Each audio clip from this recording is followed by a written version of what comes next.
Hello' প্ৰিয় বন্ধুসকল, welcome to my YouTube channel Arunodoy Assam YouTube চেনেলটোলৈ আপোনালোকক স্বাগতম জনাইছোঁ। আৰু এটা নতুন ভিডিঅ' আপোনালোকলৈ আগবঢ়াব বিচাৰিছোঁ। ভিডিঅ'টো খুবেই গুৰুত্বপূৰ্ণ। আজিৰ ভিডিঅ'টোত মই আপোনালোকৰ লগত আলোচনা কৰিম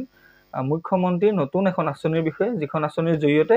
অসমৰ আত্মসহায়ক যিমান গোট আছে, পুৰুষ মহিলা উভয়ৰে যিমানখিনি গোট আছে, সেই সকলোখিনি গোটেই 50,000ৰ পৰা 5 লাখ টকালৈকে সাহায্য লাভ কৰিব প্ৰতি বছৰে। আৰু প্ৰতি বছৰে আপোনালোকে এই আঁচনিখন ৰিনিউ কৰিব পাৰিব, যাৰ জৰিয়তে আপোনালোকৰ অঞ্চলটোৰ সুবিধা হোৱাকৈ বা আপোনালোকৰ খেতি পথাৰত নিয়োজিত হোৱাকৈ কিছুমান বস্তু ল'ব পাৰিব বা আপোনালোকে নতুনকৈ উদ্যোগ প্ৰতিষ্ঠা কৰিব পাৰিব এই আঁচনিখনৰ জৰিয়তে। তো প্ৰিয় বন্ধুসকল, আহক আমি আজি ভিডিঅ'টি আৰম্ভ কৰোঁ। আৰু ভিডিঅ'টো আৰম্ভ কৰাৰ আগতে আপোনালোকলৈ কাইণ্ডলি ৰিকুৱেষ্ট কৰোঁ যে মোৰ চেনেলত যিসকল নতুন আহিছে তেওঁলোকে মোৰ চেনেলটো ছাবস্ক্ৰাইব কৰি কাষত থকা বেল আইকনটো দবাই ৰাখিব, যাতে মই দিয়া ভিডিঅ'খিনি সকলোতকৈ আগত পায়। আৰু ভিডিঅ'টো লাইক কৰিব আৰু ভিডিঅ'টো শ্বেয়াৰ কৰিব, যাতে সকলোৱে গম পায়। তো প্ৰিয় বন্ধুসকল, পলম নকৰি আহক আজি আমি নতুন আঁচনিখন চাই লওঁ আৰু নতুন আঁচনিৰ প্ৰপত্ৰ বা নতুন কি ডকুমেণ্ট বা নতুন আঁচনিখনত কোন গোটসমূহ বা কেনেধৰণৰ গোটসমূহ ইনভলভ হ'ব, এই সকলোখিনি কথা আজি আপোনালোকক মই দেখুৱাই যাম। প্ৰিয় বন্ধুসকল, আজি মই আপোনালোকৰ লগত আলোচনা কৰিম যে চিফ মিনিষ্টাৰ সমগ্ৰ গ্ৰামীণ উন্নয়ন যোজনা, এই আঁচনিখনৰ বিষয়ে আপোনালোকে হয়তো বহুতে জানে। তো আপোনালোকে স্ক্ৰীণত দেখা পাই আছে চিফ মিনিষ্টাৰ মুখ্যমন্ত্ৰীৰ সমগ্ৰ গ্ৰাম্য উন্নয়ন যোজনা। আৰু ইয়াৰ বিষয়ে মই আপোনালোকক ক'বলৈ লৈছোঁ, আৰু ইয়াতে আপোনালোকে কোনখিনিয়ে সুবিধাটো পাব বা কোনখিনিয়ে নেপাব, আজি আপোনালোকে ইয়াৰ পৰাই জানিব পাৰিব। তো প্ৰিয় বন্ধুসকল, অসমত যিমানখিনি গোট আছে, পুৰুষৰে হওক বা মহিলাৰে হওক, যিমানখিনি আত্মসহায়ক গোট আছে, এই সকলোখিনিৰ লোকেই ইয়াতে অন্তৰ্ভুক্ত হ'ব লাগিব। আৰু ইয়াৰ কিছুমান গাইডলাইন আছে, সেইখিনি আপোনালোকে ফ'ল' কৰি গ'লেই আপোনালোকে 0ৰ পৰা মানে 50,000ৰ পৰা ধৰি লওক 50,000ৰ পৰা 5 লাখ টকালৈকে আপোনালোকে লাভ কৰিব পাৰিব এটা গোটৰ নামত। আৰু গোটৰ সদস্য হ'ব লাগিব, সদস্য হ'ব লাগিব মিনিমাম 8জন আৰু মেক্সিমাম আপোনাৰ 10 গৰাকী বা 15 গৰাকী বা 20 গৰাকীলৈ আপোনালোকে মেক্সিমাম পাৰিব। তো প্ৰিয় বন্ধুসকল, ইয়াতে চাব, প্ৰথমতে দিয়া আছে চিফ মিনিষ্টাৰ সমগ্ৰ গ্ৰামীণ উন্নয়ন যোজনা। তো ইয়াতে মই অলপমান স্ক্ৰল ডাউন কৰিছোঁ আৰু চাওক, ইয়াতে এবভ ফ'কাছড। তো প্ৰিয় বন্ধুসকল, ইয়াতে আপোনালোকে নিশ্চয় দেখা পাইছে সকলোখিনি কথা। তো ইয়াতে মই আপোনালোকক দেখাম যে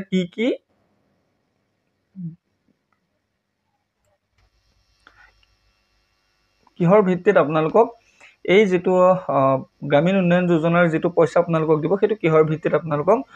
অসম চৰকাৰে পে'মেণ্ট কৰিব। তো প্ৰিয় বন্ধুসকল, ইয়াতে চাওক, যিসকল গোটেই ফিচাৰী মানে মীন পালন কৰিছে, আৰু যিসকলে গাখীৰৰ ব্যৱসায় কৰিছে বা যিসকলে অৰ্গেনিক মিছনত অন্তৰ্ভুক্ত হৈছে, তেওঁলোকৰ বাবে এই বিশেষ সুবিধাটো আছে। আপোনালোকক মই এই লিংকটো ডেছক্ৰিপশ্যনত দি দিম, ইয়াতে ক্লিক কৰি আপোনালোকে এই পেজটো পাব পাৰিব আৰু ইয়াৰ পৰাই আপোনালোকে জানিব পাৰিব। অকল এইকেইটাই নহয়, ইয়াতে বহুতখিনি ভাগ সোমাই আছে। যদি আপোনালোকে গোটৰ ফালৰ পৰা নতুনকৈ কিবা কাম আৰম্ভ কৰিবলৈ লৈছে, তেতিয়াও এই আঁচনিখনৰ আপোনালোকে অন্তৰ্ভুক্ত হ'ব পাৰিব। আৰু ইয়াৰ লগতে আটাইতকৈ ডাঙৰ কথা একেবাৰে শেষত দিয়া আছে, যিটো যে e gram mission by developing village knowledge centres by traditional Namghar and other committee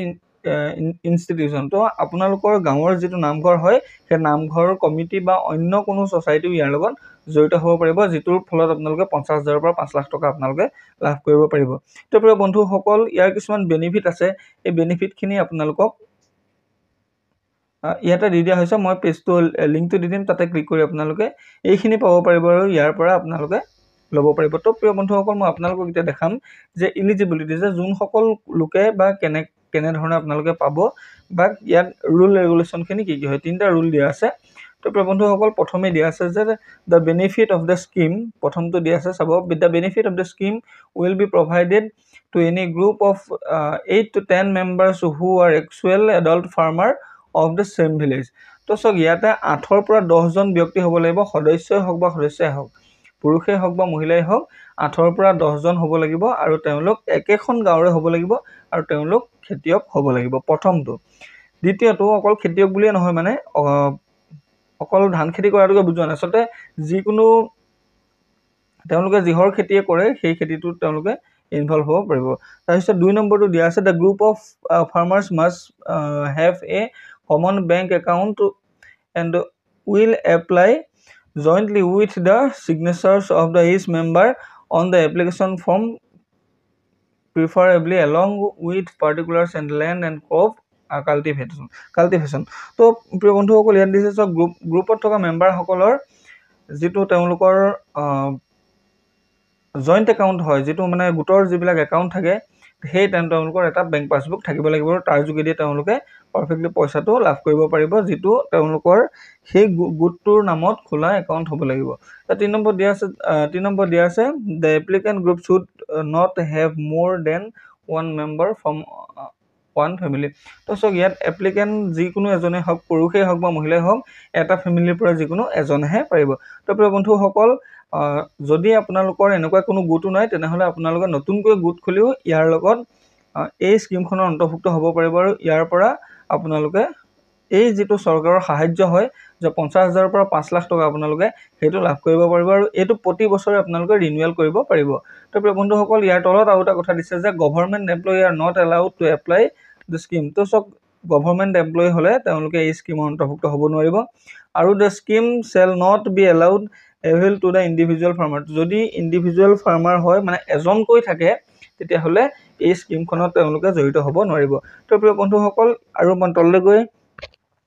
scroll down কৰিছো আৰু আপোনালোকক দেখাইছো যে এপ্লিকেশন প্ৰসেস তো এপ্লিকেশন প্ৰসেসটো হৈছে অফলাইন তো আটাইতকৈ ডাঙৰ কথা আপোনালোকে ইয়াৰ ফৰ্মখন ক'ত পাব তো প্ৰিয় বন্ধুসকল ফৰ্মখনৰ বাবে আপোনালোকে চিন্তা কৰিব নালাগে ফৰ্মৰ লিংকটো আৰু ফৰ্মখন মই আপোনালোকক দি দিম আৰু ফৰ্মখনৰ মই এটা কপি আপোনালোকক দেখাবলৈ লৈছো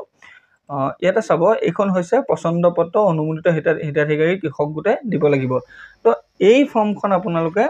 লব লাগিব আৰু যদি আপোনালোকে ফৰ্মখন বিচাৰি নাপায় তেনেহলে মোৰ কমেন্ট বক্সত কমেন্ট কৰি জনাব মই লিংক শেয়াৰ কৰিম আৰু আপোনালোকক মই ফৰ্মখন দিয়াৰ ব্যৱস্থা কৰিম তো প্ৰিয় বন্ধুসকল ইয়াতে সব দিয়া আছে মই আমি ডট দিয়া আছে আৰু সভাপতি সম্পাদকৰ নাম কৃষক গোটৰ নাম হৈ নাম দিব লাগিব তাৰ পিছত মুখ্যমন্ত্ৰী সমগ্ৰ গ্ৰাম্য উন্নয়ন যোজনাৰ অধীনত ক্ৰয় কৰিবলগীয়া ট্ৰেক্টৰ আৰু আনুষংগিক সাজুলিসমূহৰ ব্ৰ্যান্ড আৰু মডেল তলত দিয়া ধৰণে নিৰ্বাচন কৰিছো তো এইখিনি আপোনালোকে ইয়াতে এই ফৰ্মখন ফিল আপ কৰিব লাগিব আৰু ইয়াতে সকলোখিনি কথা পাবই আৰু ইয়াৰ এখন নোটিস আছে নোটিসখন মই আপোনালোকক দেখাই দিম এই নোটিসখনৰ মতে আপোনালোকে ইয়াত ফিল আপ কৰিব লাগিব তাৰ পিছত এটা ডিক্লাৰেচন দিয়া আছে যে মই বা আমি ইয়াৰ দ্বাৰা মোৰ বা আমাৰ গোটৰ হৈ নিশ্চয়তা প্ৰদান কৰো যে আমি পছন্দ কৰা ওপৰত উল্লেখিত সামগ্ৰীসমূহৰ নিৰ্মাণ আৰু মূল্য সম্পৰ্কে সম্পূৰ্ণ অৱগত আৰু গোটৰ সকলো সদস্যৰ সমূহীয়া সিদ্ধান্তৰ ভিত্তিত নিৰ্বাচন কৰা হৈছে আমি অৱগত যে আমাক সামগ্ৰীসমূহৰ পুনৰ দৰদাম কৰিবলৈ সুযোগ দিয়া হৈছে এই সামগ্ৰীসমূহৰ নিৰ্বাচনৰ সিদ্ধান্ত আমাৰ গোটৰ সম্পূৰ্ণ নিজা আৰু কোনো ব্যক্তি অথবা প্ৰতিষ্ঠানৰ দ্বাৰা প্ৰভাৱিত নহয় আমাৰ গোটৰ নামত থকা বেংক পাছবুকৰ তথ্য নেধৰণৰ তো ইয়াত যেটো বেংকত আপোনালোকৰ একাউন্ট আছে বেংকৰ নাম ফিল আপ কৰিব লাগিব তাৰপিছত বেংকৰ শাখা একাউন্ট নাম্বাৰ গোটৰ যেটো একাউন্ট নাম্বাৰ আৰু গোটৰ IFSC কোড আৰু অতি কমেও গোটৰ দুজন সদস্যৰ স্বাক্ষৰ আপোনাৰ স্বাক্ষৰ সভাপতি সম্পাদকৰ স্বাক্ষৰ লাগিব তো প্ৰিয় বন্ধুসকল এইখন হৈছে যিখন আপোনালোকে ট্ৰেক্টৰ বা খেতিৰ সঁজুলিৰ বাবে আপোনালোকে কিনিবলৈ ট্ৰেক্টৰ কিনিবলৈ বা খেতিৰ সঁজুলিৰ যিকোনো বস্তু কিনিবলৈ এখন হৈছে অনুজ্ঞাপত্ৰ বা পছন্দপত্ৰ তো প্ৰিয় বন্ধুসকল আপোনালোকে যদি ইয়াৰ বাহিৰেও মিল্ক প্ৰডাক্টৰ কাৰণে যদি আপোনালোকে গাখীৰ উৎপাদনৰ বাবে বা অৰ্গেনিকৰ বাবে যদি মেচিন কিনিব বিচাৰে তেনেহলে তাৰ ফৰমেটটো ইয়াতে পাব যদি আপোনালোকে বিচাৰি নাপায় তেনেহলে মোক কমেন্ট কৰি জনাব মই আপোনালোকক ফৰমেটটো দিয়াৰ ব্যৱস্থা কৰিম